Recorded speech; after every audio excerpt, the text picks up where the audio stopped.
د ښه حال درلودلو لپاره 10 طلایي وړاندیزونه.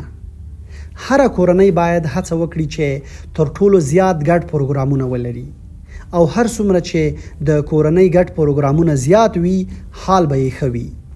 په ګډو پروګرامونو کې ګډې خبرې کول، خواړه خوړل، کتاب لوستل، میلمستیا، سفر کول او داسې نور شامل دي.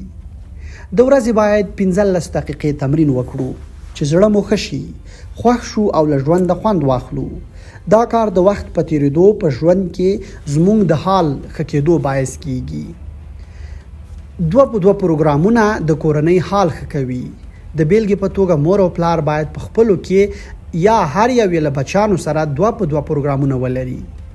د نورو د پړګړنلو پر ځای مسؤلانه چلند کول، یعنی د دې پر ځای چې په یو کار کې نور ملامت وګڼو باید له خپله ځانه یې پیل کړو او خپلې نیمګړتیاوې ومومو. د نورو له لیده د پیښې کتل د روغې کورنۍ درلودو لپاره یوه تر ټولو غوره لار روغې خبرې کول دي، ځکه چې خبرې کول د دې باعث کیږي چې موضوع د مقابل لوري له لیدو ووینو. تل مینه وکړئ، پرېږدئ او وبخئ، ځکه چې خدای جل جلاله بخښونکی دی. د هویت او شخصیت ترمنځ فاصله کمه کړئ. خپل ځان باید هغه ډول چې یو ومنو او له خپل وجودي موډل نه خوند واخلو.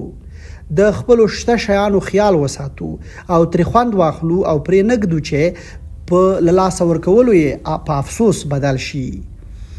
په حال کې ژوند وکړئ او د ژوند معنا هغه څه ته ورکړئ چې د لاسه ورکولو ډار یې نه لرئ او د خپل ژوند په ارزښت پوه شئ.